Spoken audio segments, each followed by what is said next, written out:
Cena Preta, para mim, é um espaço onde a gente possa ser quem a gente é em toda a nossa africanidade. Isso é Cena Preta.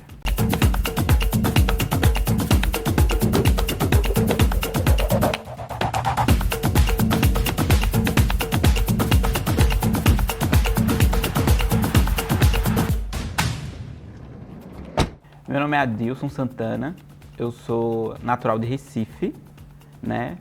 Filho de Solange e de Adilson, né? Irmão de Simone, e moro aqui na Paraíba, completo 10 anos esse mês, aqui na Paraíba. Profissionalmente, eu faço produção, né, de programas, né, aqui em João Pessoa, e também produzo conteúdo para as redes sociais. E tem um podcast onde eu entrevisto a galera, né, da cena cultural de periferia daqui de João Pessoa. E o nome do podcast é Mó Ideia.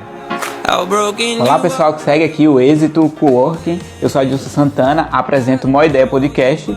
E hoje vocês vão acompanhar os bastidores aqui de uma gravação com o Ivan Pereira, que ele desenha realista. Olha aqui o conteúdo dele aqui. Feel these words inside your chest. You are loved, you are chosen. Your body isn't broken. For every door that closes, a better one gets opened. You got a light inside, too radiant to hide. If you don't think so, let me change your mind. Wherever you go, wherever you stay, don't you forget. Então pessoal, assim como eu gravo Mó Ideia aqui na Êxito Coworking, também faço o seu aqui e sem investimento em equipamento. Eu digo que desde pequeno eu acho que eu já tinha essa veia do comunicador em mim. Porque em casa mesmo eu sempre quis saber o que estava acontecendo na família. Gente, o que é isso? O que é isso? Eu sempre perguntava, sabe, assim, para minha mãe. Então a comunicação para mim veio naturalmente. Até quando eu entrei no ensino médio eu disse, não, é comunicação, porque eu gosto de falar, eu gosto de conversar. Sempre gostei de conversar com o mais velho. Eu perdia muito meu tempo assim, conversando com as senhoras da minha rua. Eram Dona Vicência, Dona Marli e Dona Hilda. Eu gostava muito de saber a história do bairro onde eu cresci, lá, né, em Recife, o Alto Zé do Pinho.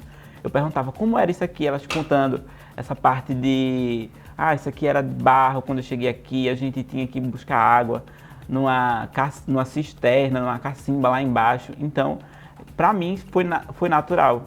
E isso que me levou para a comunicação.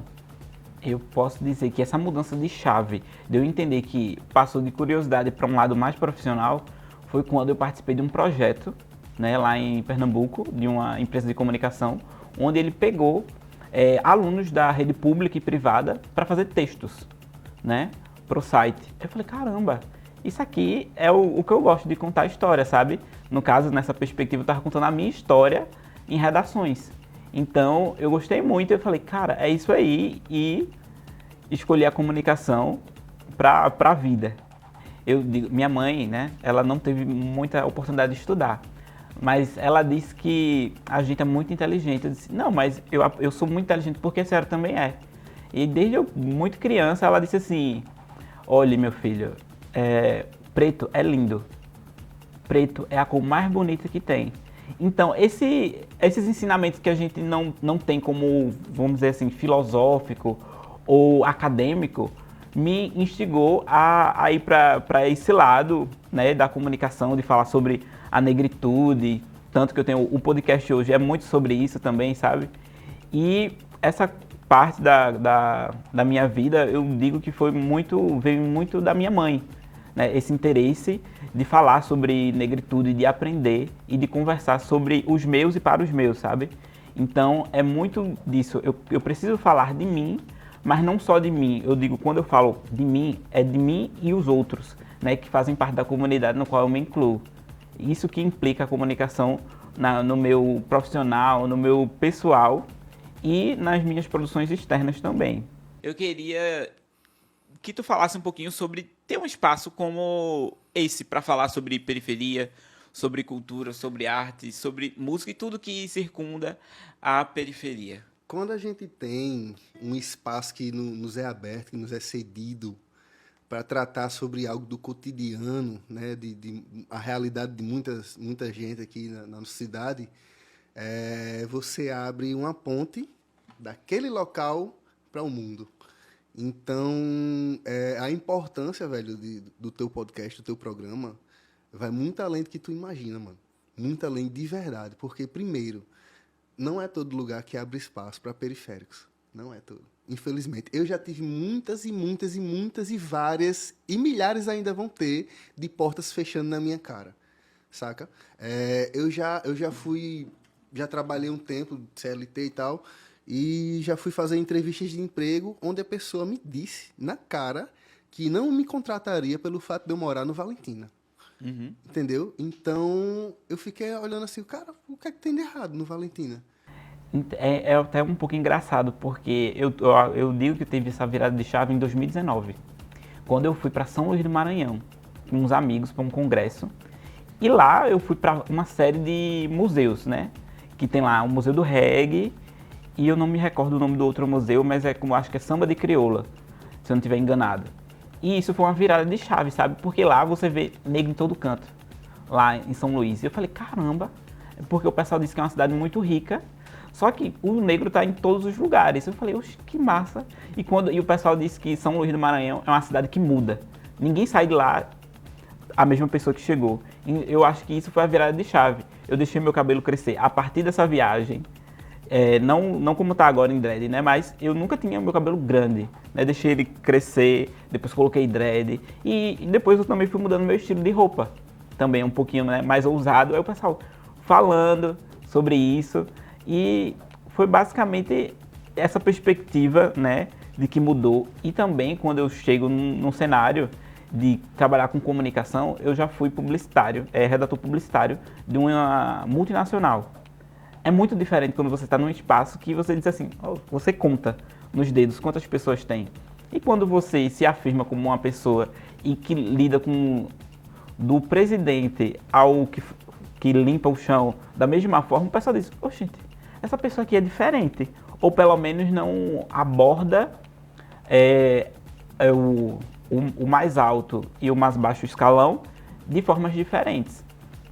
Então, basicamente, é assim que eu convivo e lido. E a gente precisa, claro, você também, acho que você sabe muito, que saber dosar onde a gente está, no sentido de como é que a gente joga esse assunto, né, em ambientes diferentes.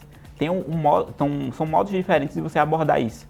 Então, eu acho que a gente tem que ter estratégias para falar sobre as coisas que a gente quer falar, como falar numa maneira que a pessoa leia, lhe entenda e abrace o que você está dizendo.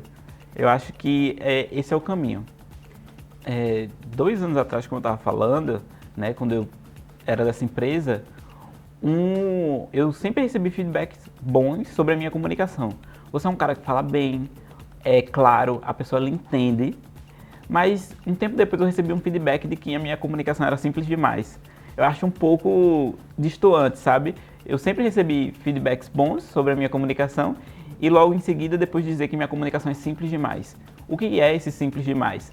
E quando vem de uma pessoa que está num patamar maior que o seu dentro de uma organização e que é uma pessoa branca, a gente sabe de onde é que vem esse tipo de informação, né?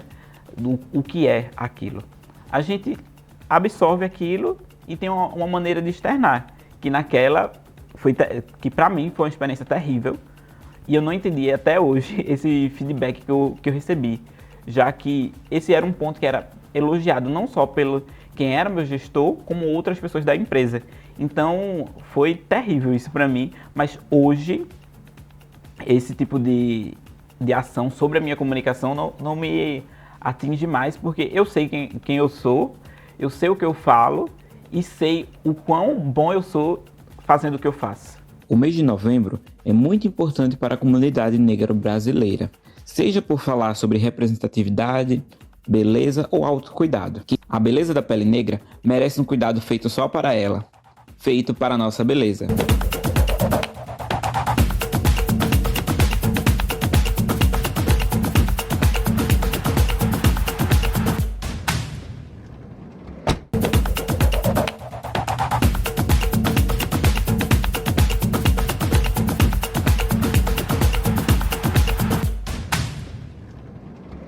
quem é que soma na minha bagagem profissional.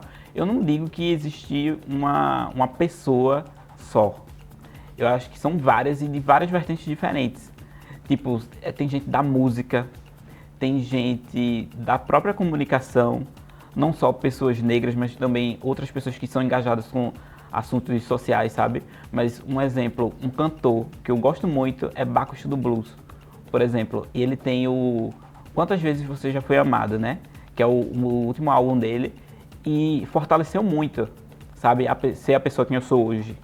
E além disso também tem o Volpe, ele é escritor. E ele tem O Homens Negros Não Choram, que é um livro, sabe? Que eu li diversas vezes já, são uma série de contos, que eu entendi algumas coisas da perspectiva do homem negro que eu sou, do homem negro que meu pai é, e quanto isso contribuiu para eu ser quem eu sou hoje, sabe?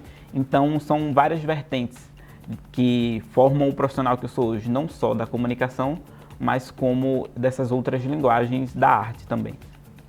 Hoje, quando eu olho o tempo atrás, quando eu era criança, por exemplo, essa parte da comunicação, assistindo, dizendo, como é que eu faço para trabalhar aí? Quando eu pensava assim, né? E que eu olho hoje como profissional da comunicação, eu vejo que teve essa mudança, né? Eu vejo mais pessoas negras na televisão, sendo apresentadores, protagonistas de novela, sendo cantores em festivais de destaque passando na televisão.